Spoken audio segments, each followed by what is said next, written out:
आप ज़ाहिर है पाकिस्तान में ये जो इलेक्शन रिफॉर्म्स का प्रोसेस है उसका हिस्सा रहे। जब नून लीग की हुकूमत थी, जो कमेटी बनी 2014 में, उसका भी हिस्सा रहे। फिर 2017 तक उसने काम किया। आप लोगों के कुछ तहफ़्फ़ुज़ात थे जिसकी वजह से आपने, शफकत महमूद साहब ने और डॉक्टर शरी मज़ारी साहिबा ने बायोमेट्रिक सिस्टम और दूसरे मामलों की वजह से उस पर दस्तखत नहीं किया। मगर आप इस मामले को जानते हैं और इस वक्त भी जो तकनीकी पहलू हैं उसमें आप मदद कर रहे हैं कि किस तरीके से पाकिस्तान में इलेक्शन रिफॉर्म्स आ जाएं, ये इलेक्ट्रॉनिक वोटिंग सिस्टम आ जाए। मगर हमें नज़र आ रहा है कि इस पर तहफ़्फ़ुज़ात भी मुख्तलिफ जमातों के नज़र आ रहे हैं।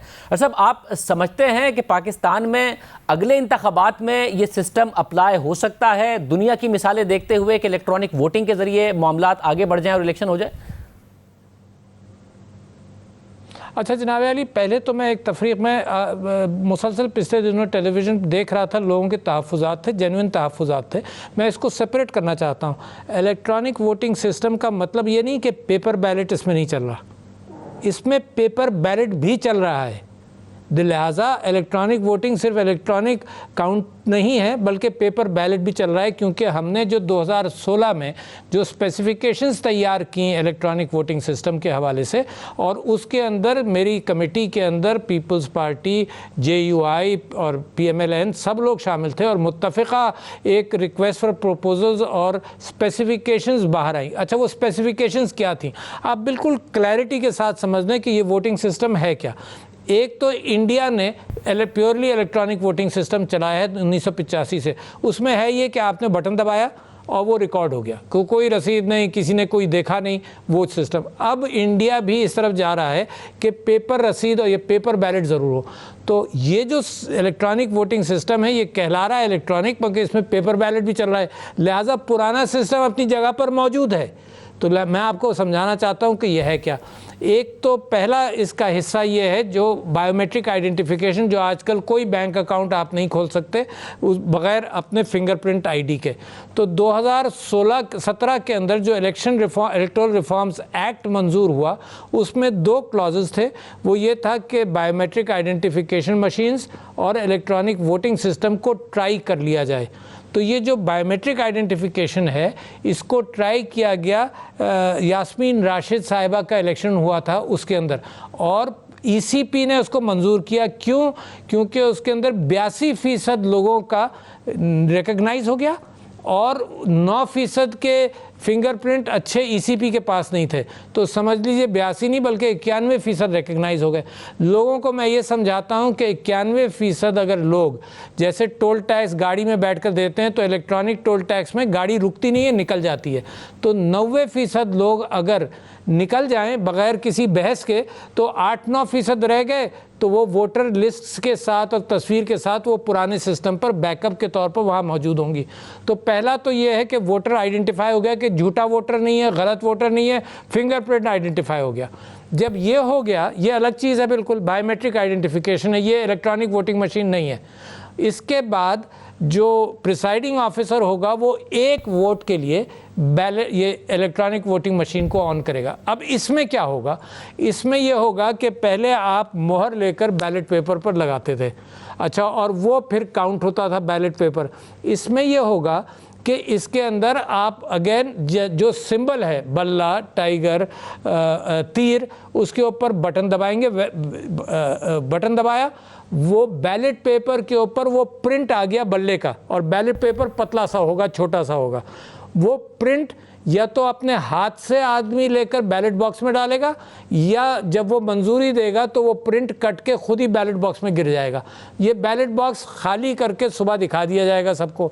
तो लिहाजा 2 चीज़ें हो गई शाहजेब। एक हो गया कि जब उसने बटन दबाया तो काउंट हो गया कि बल्ले को, तीर को कितने वोट पड़े, या दूसरे वोटर्स को, वो काउंट हो गया।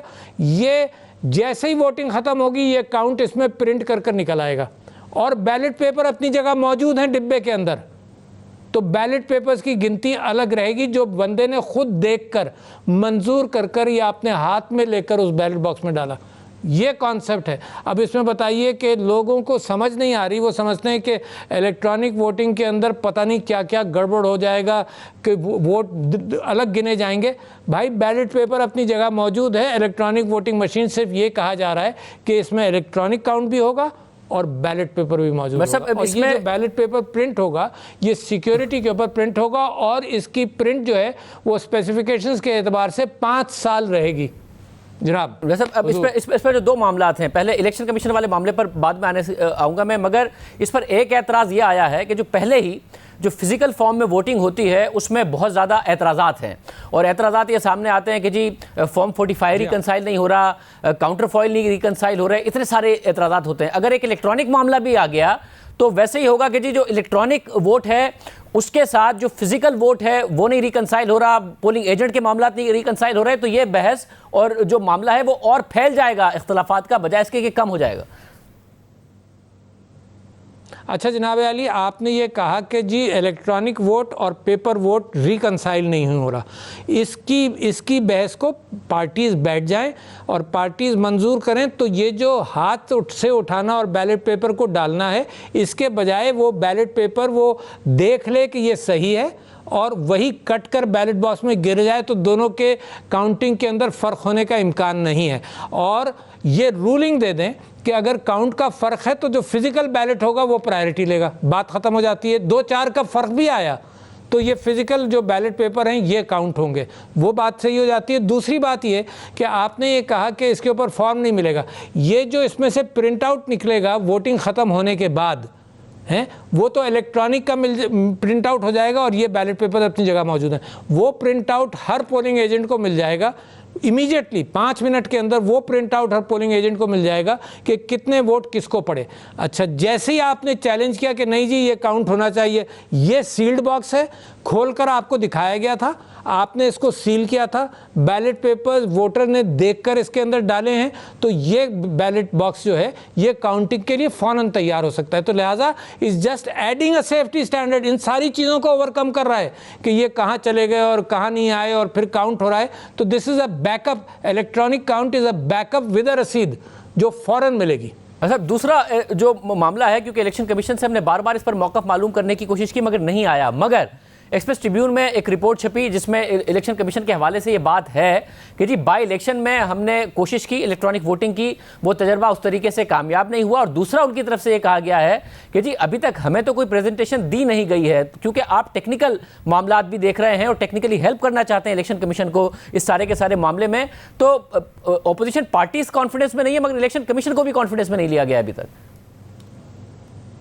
नहीं, ये गलत है अगर उन्होंने कहा, क्योंकि ये जो कमेटी, मुझे प्राइम मिनिस्टर साहब ने 2 कमेटीज़ की टास्क फोर्स का चेयरमैन बनाया था। एक तो पॉपुलेशन का टास्क फोर्स जो बड़ा अहम इशू है, कोविड में पीछे चला गया, जहन में रखिएगा कि अगर पॉपुलेशन 3% ग्रोथ होती है और साथ साथ इकॉनमी 3% ग्रोथ होती है तो नलिफाई हो जाता है, तो लिहाजा दैट इज़ एन इशू। और दूसरा ये था कि IT task force, IT task force के अंदर ख़ास तौर पर उसके अंदर नोटिफिकेशन के अंदर और बहुत सारी चीज़ों के साथ इलेक्ट्रॉनिक वोटिंग मशीन्स और ओवरसीज़ वोटिंग, ये सब। तो कमेटी ने ये काम किया कि सबसे पहले पार्लियामेंट्री अफेयर्स मिनिस्ट्री को इन्वॉल्व किया। Parliamentary affairs ministry is our link between us and election commission of Pakistan. तो जितनी मीटिंग्स हमने की हैं उसमें इलेक्शन कमीशन ऑफ पाकिस्तान के रिप्रेजेंटेटिव आए हैं और इलेक्शन कमीशन ऑफ पाकिस्तान इसका बीड़ा वही उठाएगा।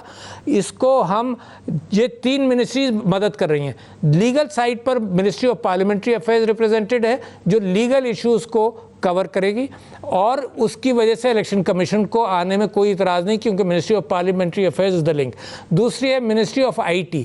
मिनिस्ट्री ऑफ IT की टोटल जिम्मेदारी है ऑनलाइन वोटिंग के हवाले से, और ministry of science and technology EVM के प्रोडक्शन से बात करती है। तो every meeting has been attended. Election commission of Pakistan के लोगों ने हर मीटिंग अटेंड की है और नादरा ने जहाँ जहाँ ज़रूरत पड़ती है। तो हमारा काम, मेरा काम सिर्फ इतना है कि टेक्नोलॉजी को इकट्ठा करके लोगों के दरमियान राब्ता करूं। द डिसीजन जो होगा वो पार्लियामेंट करेगी और इलेक्शन कमीशन ऑफ पाकिस्तान करेगा। लिहाजा मैंने प्राइम मिनिस्टर साहब से रिक्वेस्ट किया है कि जो प्रोटोटाइप है वो प्रोटोटाइप अगले ईद के बाद पार्लियामेंट में आप उसको रख दें ताकि पार्लियामेंटेरियंस अपने तहफ़्फ़ुज़ात से आगाह करें और उसके साथ साथ जो उनका इनपुट होगा उसके एतबार से इस मशीन के अंदर मॉडिफिकेशन हो सकती है।